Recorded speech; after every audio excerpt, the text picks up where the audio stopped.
Welcome to the Future of Wellness, exploring self-transformation and holistic healing to unlock your inner potential. Hosted by Christabel Armston and Keith Parker.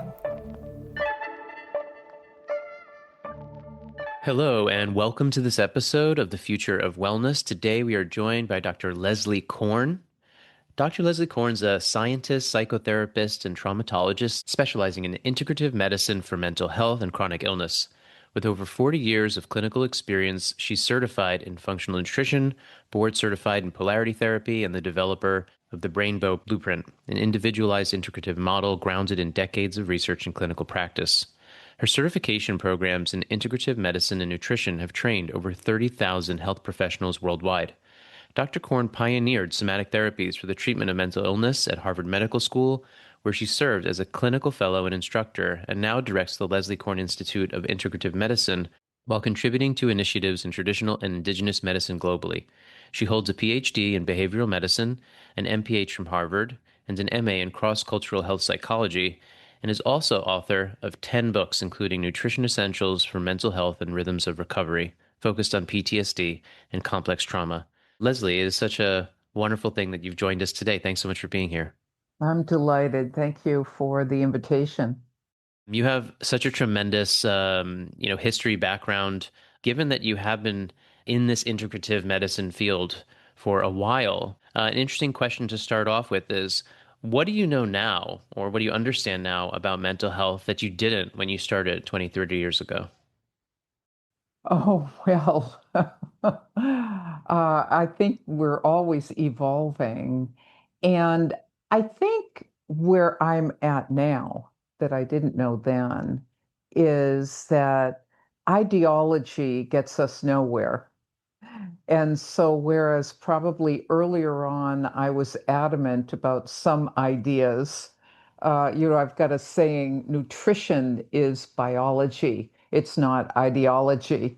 And so, whereas I might have been a rabid vegan in my 20s or rabid vegetarian in my 30s, I have evolved and also learned to understand the diversity of who we are on this earth and how that requires a diversity of interventions, certainly diversity of foods and healing. But I think the influence of cultural studies on me has been perhaps the most profound in recognizing the diversity. I think one more element of ideology, which I'm on this current pet peeve, is I just really eschew the idea that we can fully explain what is going on.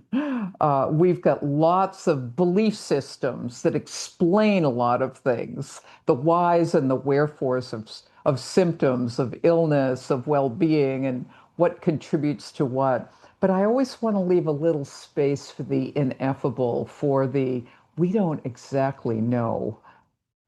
Thanks, Leslie, for sharing that. That's a beautiful opening, really, talking about this belief systems, ideologies. And I'd love to establish where you sit with the current mental health paradigm, right? And where you might feel it's fundamentally incomplete or reductionist in relation to the context you've just shared. Well, I do think if we're talking about the conventional paradigm, which has shifted, let's say, over the 40 plus years of my practice. It used to be a paradigm. I came in at the end of psychoanalysis, and I think even though it still exists, it should mostly be ended by now. But I came in and trained in psychodynamic psychotherapy, and I think there's a lot of value to it. I think we lack in conventional approaches a breadth that we need. I think so much of convention is focused either on counseling, privileging language and words and verbal communication, which I think is very important, but I don't think it's the whole picture.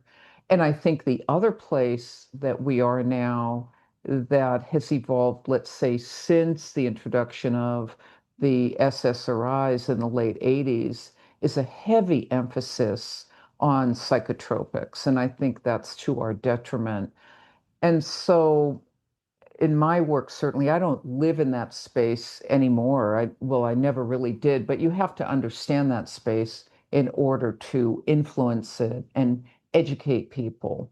And so while many of our training programs are training in psychotherapy and counseling, which I think has a lot of value, and a lot of the adjunctive methods that go along with it, I think there's far too much immediate emphasis on this is a brain deficit of neurotransmitters, and we have to take a hammer and hammer out with one or two or three or four psychotropics, which is rarely effective.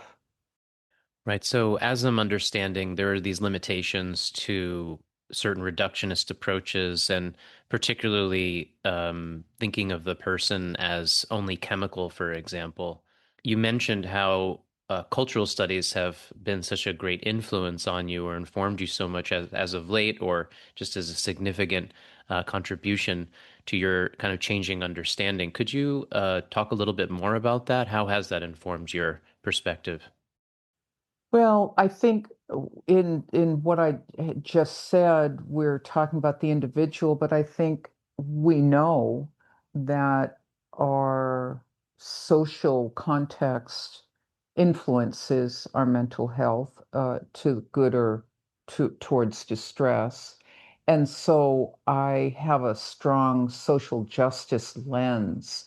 It's not really just the individual, even though we look at the individual who's suffering, it's certainly family, but social context. And I think there's so much in our modern lives, and I speak in our modern industrial, digital way of life, not the people who are still living a much more traditional lifestyle, even though they're quite influenced by globalization and industrialization. But I think that we put too much of the onus on the individual, and we don't recognize things like social context, poverty, lack of access, working three jobs, working the night shift, all of these ways of modern life that disrupt the essential nature of who we are as humans. So I think cultural practices, cultural rituals, and looking at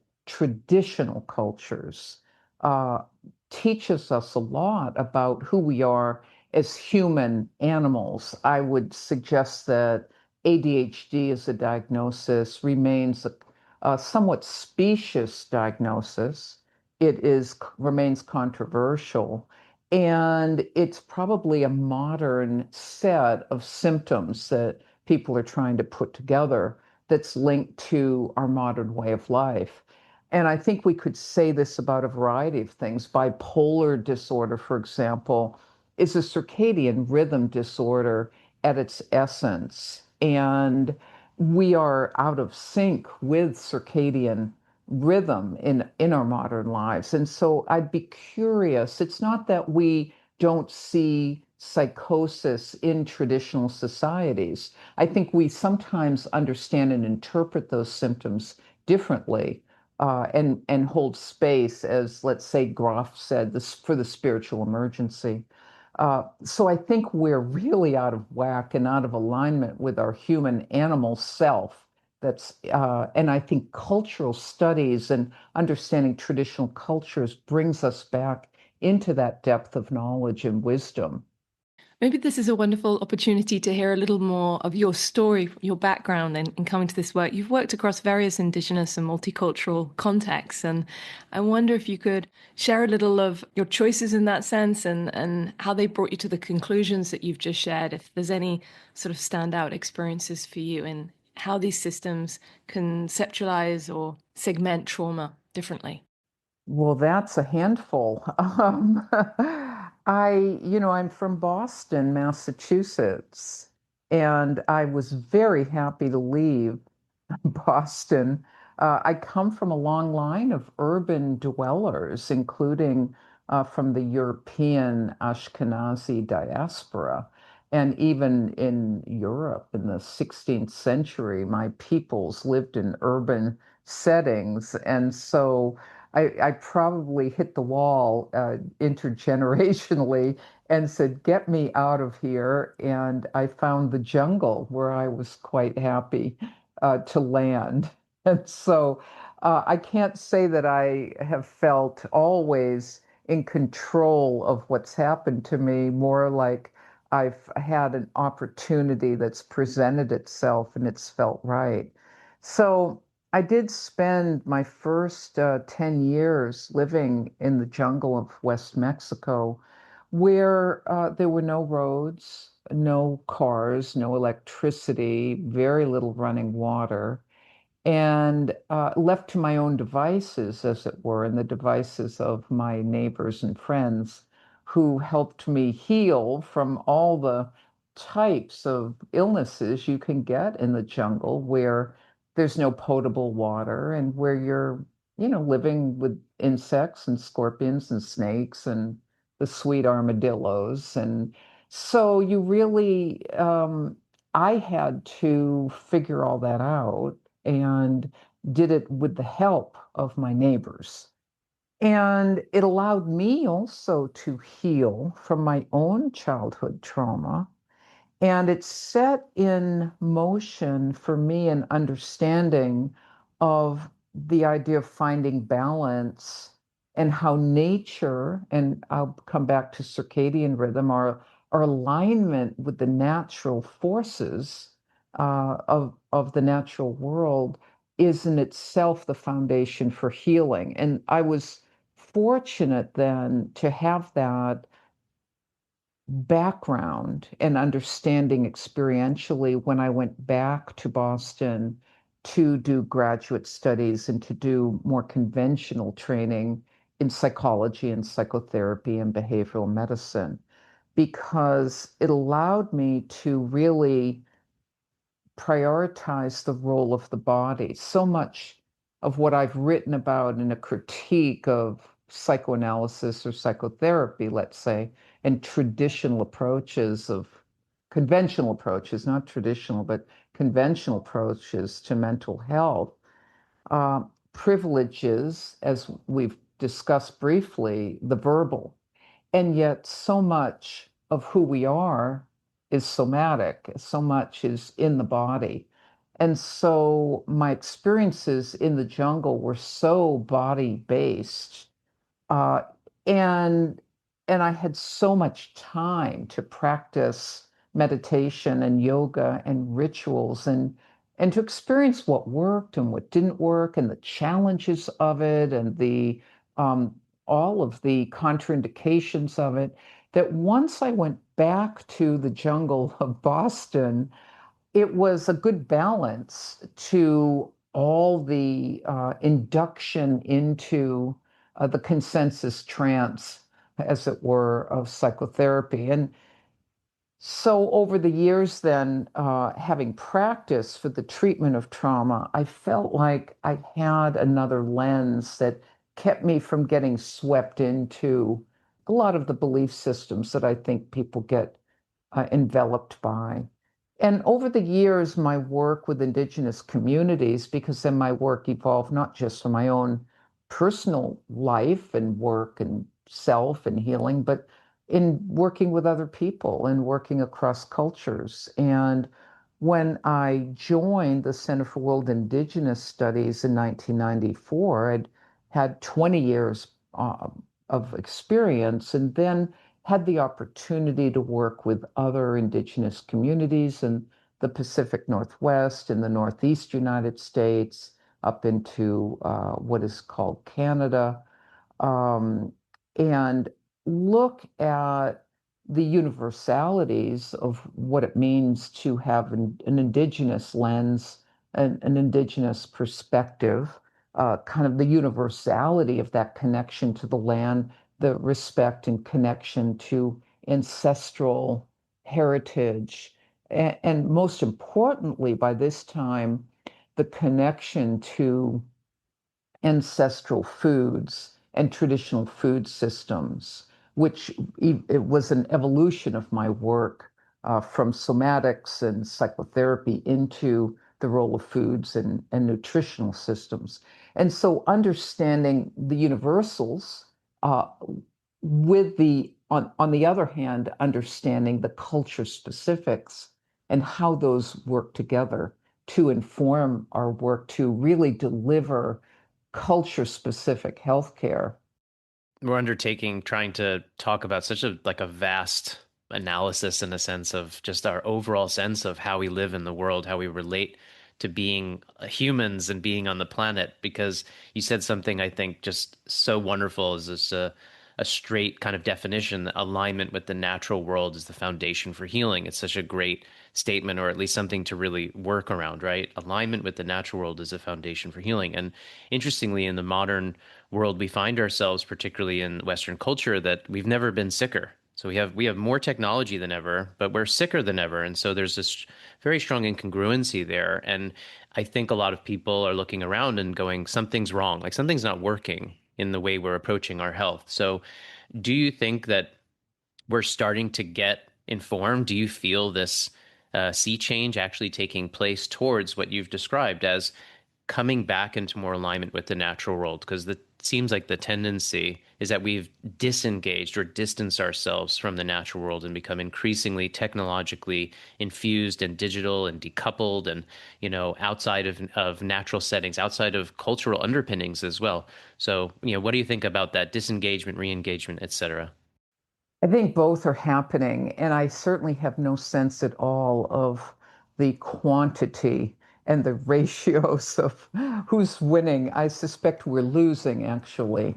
Um, I think that we've always had an underground of wisdom, an underground of knowledge that has gone on for centuries, and that we've inexorably been moving towards modernity. And I think we're certainly at a breaking point. We see this, as you point out, in our health. So I think even as many of us understand what we need, it's not rocket science. It's very clear what the problem is and what the solution is. The problem seems to be getting there and making it accessible for more than just a select few. And so I think that's the challenge. I think, yes, we're training more psychiatrists not to give medications to suppress depression, which is a natural response to the chronic stress of modern life, rather than recognizing how to change your life. We are training more people not to medicate children who don't want to sit still in their seats because they're not allowed to do art and they're not getting enough physical exercise and they're eating Cheerios for breakfast. We know all of this, but are we reaching enough people? And is our society set up, and are many of our societies set up to really deliver this knowledge? So I meet people every day who say, I didn't know that what you did was out there. And so part of it is continuing to reach people. I think people are really fed up, but they don't always have access to, can afford, or know. They know something's wrong, but they don't always know how and who is going to help them. I'd love to get a little more specific, Leslie, about your model and framing of this issue. So if we're moving beyond the kind of psychological framing of trauma, and maybe we're thinking about describing it as a systems level physiological condition instead, what are these key biological pathways we're seeing consistently dysregulated in people with, we're using the word trauma, but also stress, mental health, right? Being out of balance. Are we talking inflammation? Is this HPA axis, mitochondrial dysfunction, the microbiome, all of the above? How is it that you're approaching, from your sort of clinical and educational background, this as a solution-orientated approach? All of the above. I think what we see clinically is people, I'll speak about my own practice. So people come with symptoms that they complain about. Many people come because they've been on medication and they want to get off. But people come with all kinds of symptoms that we ostensibly treat: depression, anxiety, insomnia, uh, chronic pain, the addictions, cravings, all of these that are traumatic sequelae. They're all symptoms of being out of balance. And the way I think about it is that trauma, yes, dysregulates everything that you've said. It dysregulates the HPA axis, it dysregulates the immune system. But for some people, they go down a path and they then develop autoimmune disorder. It hyperactivates the immune system. For some people, they end up with a hypoactive immune system, and maybe they've been exposed to Epstein-Barr and COVID, and their mitochondria collapse, and they have a variety of both physical and mental, emotional, and even spiritual distress. So everything that you've named is foundational, the gut microbiome.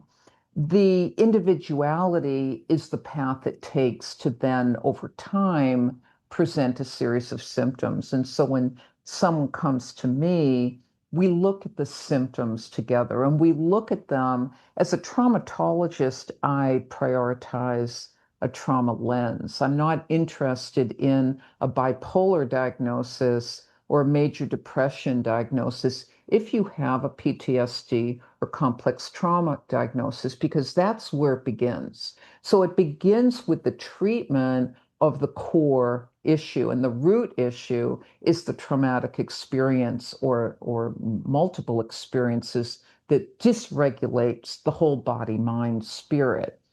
The other symptoms and the other names that people are given about their symptoms may be true, they may not be true, but we don't know that until we treat the root.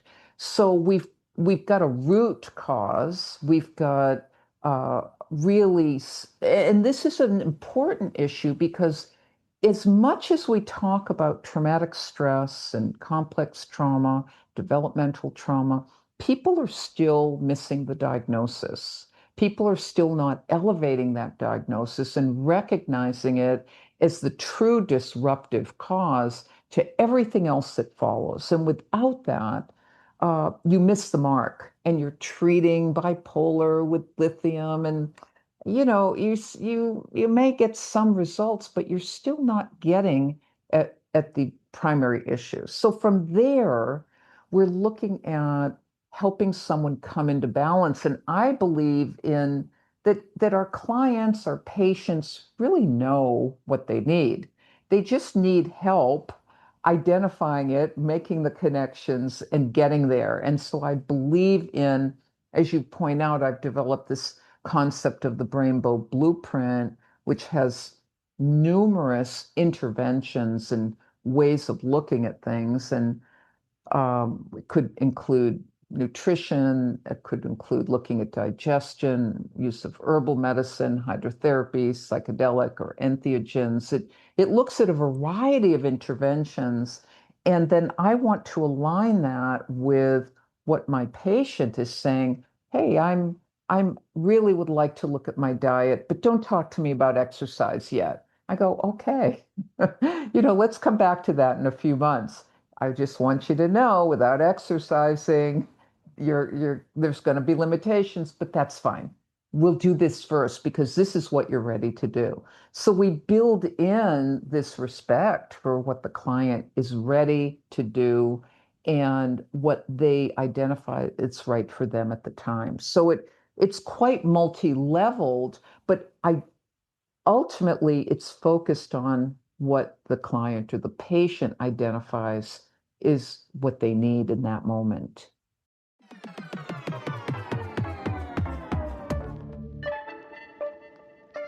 A brief pause to thank you for listening to this episode. If you're looking to take the next step in your transformation, find out how we can support you with our popular energy healing training, one-to-one private sessions, free resources, and more. Visit energyfielddynamics.com to learn more. I'm hearing you say that instead of taking somebody in with a diagnosis of a particular DSM classification kind of thing, rather it's about understanding the story of the individual and treating the story, treating the specific context in which something arose in the first place, rather than an umbrella term that is kind of more universalized and diffused away from the person's experience. Is that fair to say? And then in that sense, we're going into real integrative, holistic, and person-specific medicine. Absolutely. Um, because, first of all, we've got our diagnoses du jour. We've got our favorite trends that occur over a period of years. Oftentimes, those trends reflect changes in the pharmacopoeia, too. Um, we didn't have a serotonergic theory of depression before Prozac in 1988. So we have to be mindful of the social context in which we're naming and defining distress, because distress can look very different across many cultures. And the DSM is a function of an ethos, a way of thinking and a way of believing. And I think actually the best part of the DSM is the cultural formulation interview, where psychiatrists and psychologists came together with medical anthropologists to look at how do we understand distress in cultural context and listen to the individual story and the meaning they're making. I'm not saying that the DSM is useless. What I'm saying is that when someone has a history of trauma, who has PTSD and has complex trauma, that trumps everything from my point of view as a clinician. And that the lability of bipolar, the sleeplessness of bipolar, the disruption of circadian rhythm that causes someone to sleep at 3 a.m. and wake up at noon, well, it kind of looks bipolar-y, but really, if we dig deep into the cause of that disruption, it's more likely the traumatic experiences that someone experienced as a child. And when you start to treat it as trauma, it's the same thing with the borderline personality diagnosis. My description or definition of bipolar, not bipolar, of borderline personality is when the clinician doesn't get along with the client. And when we start treating the cause, all of this other stuff settles out. It's not that someone isn't emotionally labile, and they're needy, but they're needy for a reason. They're labile for a reason, let alone the emotional lability that derives from a high sugar, high fructose diet that'll really send someone hitting the wall. So you've encapsulated what I've said correctly.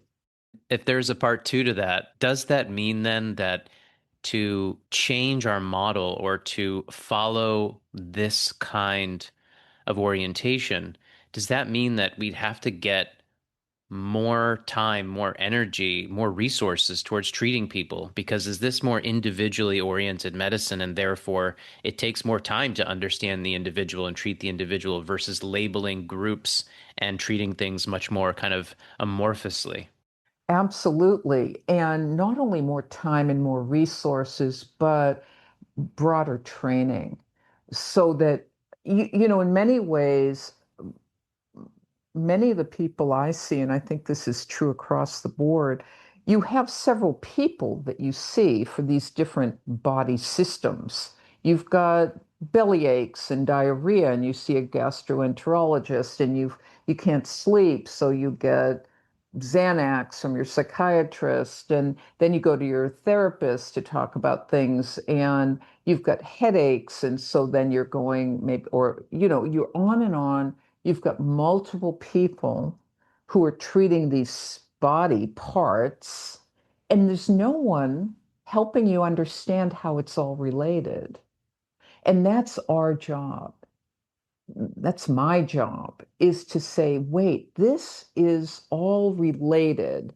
And so our system not only needs to put more towards resources, and we've got plenty of resources if we would just allocate them correctly, but we need people who themselves are integrated, who aren't compartmentalized within, and our training systems are quite compartmentalized. So our clients need someone who themselves is integrated and then understands how all of these things are connected, mind and body, so that they're not continuously compartmentalized across their healthcare, and it keeps them from understanding the core foundation of what's set them off. And therefore, it also allows us to integrate a variety of methods that are natural, that are, doesn't mean that you might not need pharmaceuticals, but that they each in its own place.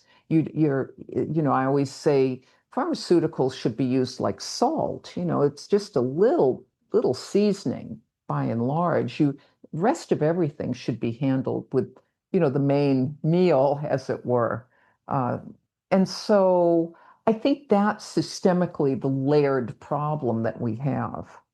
Yeah, and here we hit the crux of the problem, Leslie, as we do with so many of our experts and guests, and sort of saying, where's the holistic model? Where's the mind, body, spirit model where all of this is starting to be considered together? And we say at Field Dynamics, the most interesting things happen at the boundaries of disciplines very often. It's in the gaps and the spaces in between the siloed methods and models and research papers that sort of seem to be helping to, in some places, stitch things together, and in other places falling between the cracks. But I'm curious, you've mentioned a mind body spirit system yourself. You've mentioned space for the ineffable and the unknown, right? And sort of opening up. We can consider the body as this biochemical piece, of course, right? We had the somatics that in the last decade or so, people have been leading much more into body-centered trauma response rather than just verbal, as you've mentioned. Is there for you a step beyond? Is there potentiation for a step beyond into what we might refer to as a biofield, or something outside of that mind-body system that might not yet be fully understood? And I'm curious about how you might speak to this, because with your history and background, maybe there's limitations to the research and the lexicon, but I'm just curious into opening that question to you without projecting into that space. Well, I love that. I began as a body worker. I began doing energetic work. And that's what took me into the study of psychology. When people started going to very deep integrative spaces, and we could measure that, let's say, and say people went into an alpha theta space, which is just the brainwave space that leads to deep relaxation, and then into that pre delta hypnagogic imagery that leads one to see things and have visions and to feel that they're discovering something new. So that was where my work began. And it took me then to the study of psychology as people started speaking about these experiences and speaking about them related to their traumatic experiences. So it's always been an underlying theme that I think we all want to spend time in those places of that deep space of exploring our inner terrain,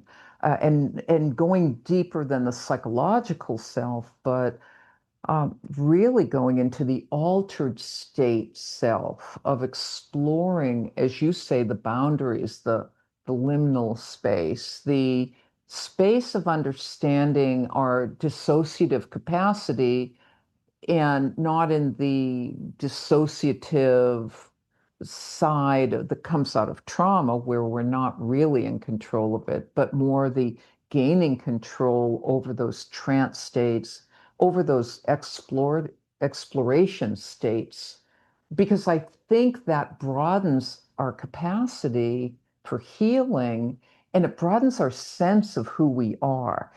One of the effects of repeated trauma, perhaps it could be a single trauma that leads to PTSD, or it could be complex trauma, is I think a loss of hope, a loss of connection, a loss of sense of purpose, a loss of sense of connection to something greater, and greater purpose and being and meaning, and those big existential questions.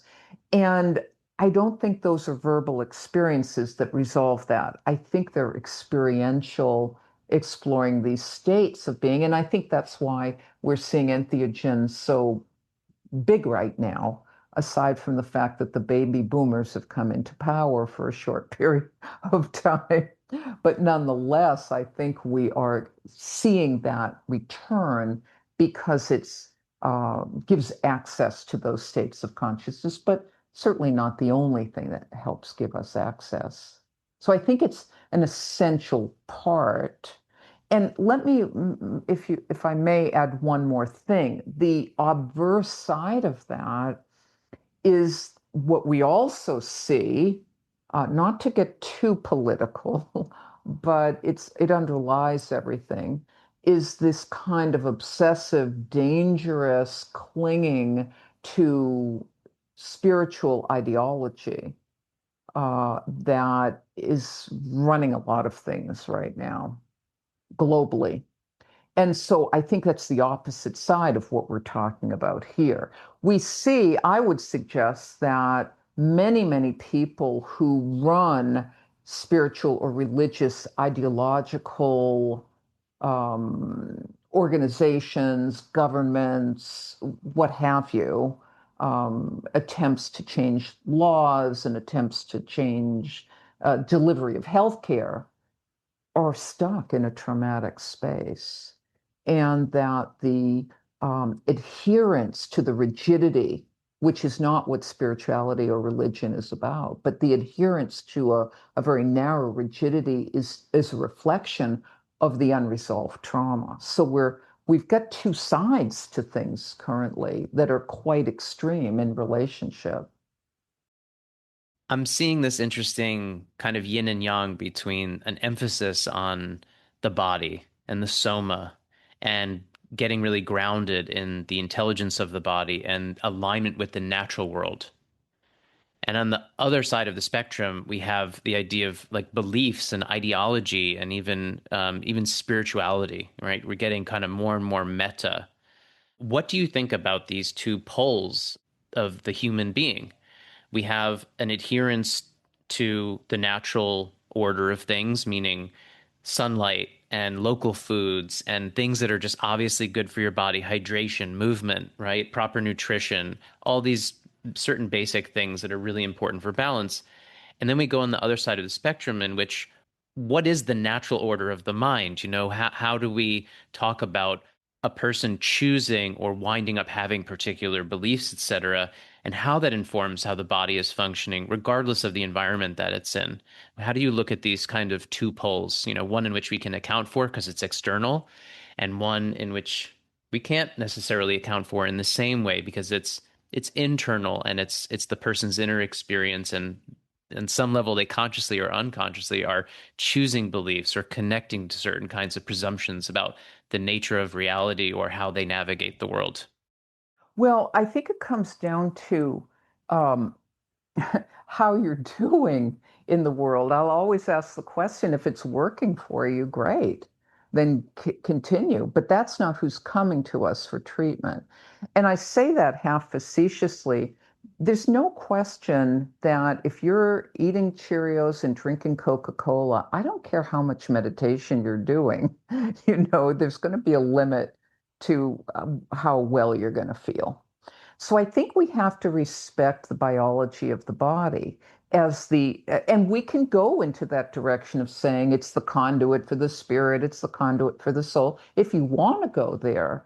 But you don't even need to go there. You've got a body in which you're functioning, and you've got to give it the right gas. Otherwise, it'll sputter and break down. And some people do sooner than others. Some people come into the world with maybe a less hardy car that they're driving than others. And I think that speaks to why some people can debauch until they're 90 and then they drop dead. And some people have to be very careful in how they take care of themselves, even by the age of 18 years old. So we can't ignore the body because the body is our vehicle, and we need to respect nature.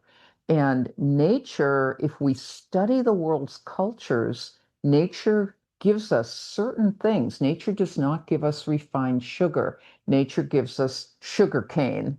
Nature does not give us cocaine. Nature gives us the coca leaf. And so nature already has the wisdom to provide and support the body. And so it's pretty easy to figure it out. We are the genetic heritage of our ancestors. And so if I want to help an Inuit patient, I am going to recommend that they are going to benefit from a diet filled with blubber and protein and not a lot of carbs, and recognize that the soy and the wheat and the margarine that's being shipped in is part of the problem. So the body has its own needs that we can't ignore. If our body is in great shape, like a car, you start feeding that great oils and those that fuel, it's going to hum along, and you can meditate and you can do yoga and you can engage in any number of rituals in which you can explore and feel healthy, feel you live without pain, live without depression, live without anxiety, sleep well. These are all what we naturally are entitled to, that come from living aligned with nature's wisdom. And nature's wisdom is quite diverse. So it's not, again, ideological. I don't think that, we see this in people. There are contraindications to meditation. There's a saying, before you can lose your ego, you have to have an ego. There is an overdoing of things. I'm not going to, and we're seeing this in psychedelic therapy right now. We're seeing a lot of medical psychedelics that does not incorporate ritual, that does not incorporate traditional wisdom, that is focusing on the serotonergics of a psychedelic as though it's going to solve depression, or we see this in the failure of ketamine therapy. These aren't all fix-its, they are potential vehicles, but we need a whole vehicle functioning in pretty good balance for any of these interventions to work. It seems that we're quite obsessed with the single solution. There'll often be trend-led orientations, and this crosses all aspects of culture. I'm going to make it sound very minimal at the moment, but there's trends in interior design colors. There's trends in the trouser leg in fashion, right? And it's the same thing across the sort of therapeutic realm. There's the superfood. There's the, therapeutic orientation of the year. It's fascinating to consider from that perspective, and the intelligence with which we need to approach wellness, right? Where this podcast called The Future of Wellness, and it's understanding that it's a industry globally, this idea of wellness. Well, you're so right. And, people, these corporations get together and they define the color for the year. They define, as you point out, the trouser leg. They define the new superfood, and then everybody kind of falls in line. Yeah, it's a big education piece around that. There is. Yeah. I'm fascinated by what you're sharing as well about this idea of localization and very specific nutrition and context, be it, weather patterns, be it certain roots and leaves and, fats and sugars being supportive to a body that is genetically and ancestrally related to a root area in this globe, right? We're living a very multicultural, very travel orientated existence. People are living all over the world and, bonding with and connecting to partners internationally for some aspects of the population, at least. And yet these banner solutions of, a single fish oil or a single fruit as being the solution. So there's so much richness and diversity in there, Leslie. I'm not really asking a question. I'm just feeding back. I do have one query I'd like to touch upon, which is also, it seems universal, and maybe it's unfair to single out a single symptomology based on what I just shared, but we seem to be living in a culture of inflammation. And I'm fascinated and curious as to hear your perspectives on this idea of inflammation within the soma that seems to show up in so many different aspects of life and people's existence now. And, without, again, projecting into that space, just to hear what you have to share on that subject and how it influences patients and client care as you see it. I do a lot of work in this area because I see a lot of people who are in chronic pain and uh, ascertaining the cause of pain.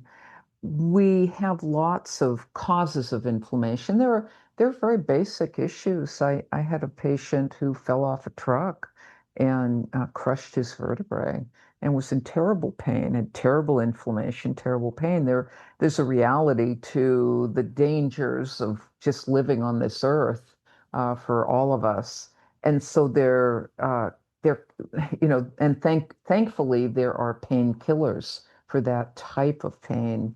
Uh, but we also have a kind of chronic low-level inflammatory process that evolves often in response to trauma, which often expends the natural anti-inflammatories like cortisol of our natural rhythms. And we can lose that natural anti-inflammatory effect in the body over time. At the same time, trauma can deplete neurotransmitters that are involved in inflammation and analgesia, as both in the gut, in the second brain, and the first brain. And then, of course, we have exposures that create an immune reaction that leads to this chronic inflammatory effect, which is what I think we see a great deal of with these modern diseases or diseases like diabetes or cardiovascular disease, these kind of lifestyle diseases that we see that are also associated not just with exposure to chemicals or pollution, but also just these kinds of foods that are pro-inflammatory, the refined foods or the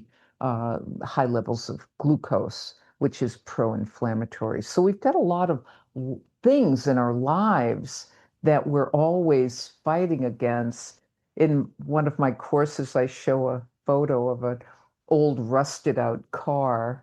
In Boston, there's a lot of snow, and then they throw salt on the roads, and then it rusts out your car. And that's what happens to us. And it's a theory of aging. And you use the word wellness in the wellness industry, and now we've got this longevity industry, which is like, how long can we live for? So I show this great old rusted out car because that's what's happening to us with inflammatory process. We're oxidizing, we're rusting out. And so our efforts are to anti-rust, antioxidants, and try to decrease those exposures. Health span or lifespan? Good question, right? Yeah.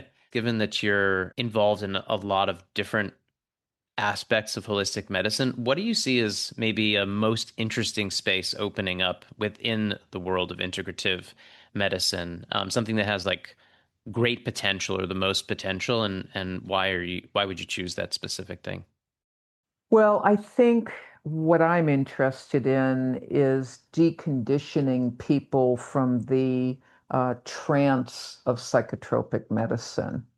I think it's also related, Keith, to the looking at energy and looking at how we're feeding the brain and feeding the body, feeding the mind, and I'm very happy to see more discussion of mitochondria and looking at how psychotropics affect mitochondrial function and how pollution is affecting mitochondrial function, and then just chronic stress in general, and how we can use different interventions, not only nutrition, but high intensity aerobics and photobiomodulation and hyperbaric oxygen therapy. These aren't new, but I think they reflect a span of interventions and the way that I think about things, which is reducing the exposure that's causing the harm and then increasing all of the support for the biological and psychological resilience of the human organism through these variety of methods. And so I think helping people recognize that, a lot of people have been fed this ideology that they can't get off the psychotropics, their brain is imbalanced, they don't have enough this or that. And I just think it is caca, as we say in the jungle. And so helping decondition these, again, these ideas so that we can move forward. Listen, in 1960, the belief was that it was a cold mother who caused autism. That wasn't that long ago, that the belief was it was the fault of the mother. And in 1950, they thought if we could only sever the connection, like jiggle a little bit in that frontal lobe, we would cure psychosis, on ad nauseum. And we've got people thinking similar kinds of stupid stuff today. So that's where our space is. I think our space is moving out of these conditioned ideas and really breaking it wide open into the individuality and the recognition that mental distress is a social disease. With that in mind, somebody's listening to this, right? They're curious, they're open, maybe they've tried some of the things we've been discussing. Anything you'd like to share? Any sense of direction if somebody's still finding themselves to be struggling against the system, the treatment? We've probably covered a lot of the themes and topics, but I just wondered if there's anything you'd like to share. I think finding kindred spirits and finding even a guide, and that guide could be in any form. I think certainly as a psychotherapist and a somatic therapist, I think the other piece of that pillar is nutrition. And I always say that, I treat a lot of vegetarians who are true carnivores, and then I treat a lot of carnivores who are vegetarians, meaning if you are not aligned with your genetic heritage and for the right fuel for your body, if you're driving a Jaguar, but you're eating for a Volkswagen, you've got to eat for a Jaguar. Otherwise, you're never going to feel great. And so I always ask people, they say, oh, I've got to do it this way and I've got to do it that way. I go, well, but you don't feel good. Let's open this up. And so that's what I think we have to ask ourselves. If I don't feel good, why? And how can I begin to navigate a variety of pathways into reflecting on different options and finding those resources out in the world, and finding the people who are maybe just one step ahead of you on the path to walk the path with. Leslie, it's been such a pleasure to connect with you. If other people want to do the same through your work, where would you recommend they check out your work, or if you want to share any upcoming, projects or trainings that you have coming up? Oh, thank you. Well, I have a website, drlesliekorn.com, and I've got lots of blogs, and I've got my books there, and I've got courses there, courses for both clinicians as well as non-clinicians. Um, just lots of good free information.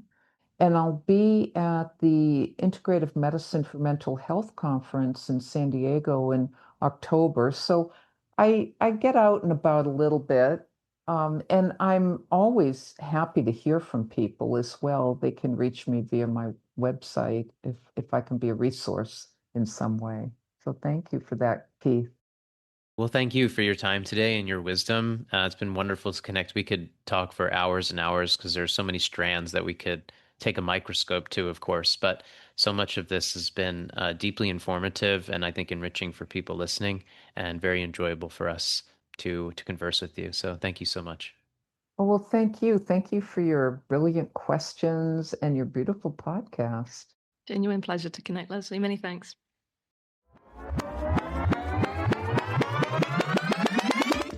Thanks for being a part of the Future of Wellness. Be sure to subscribe and leave a review. It helps us reach more people and to make great episodes like this one.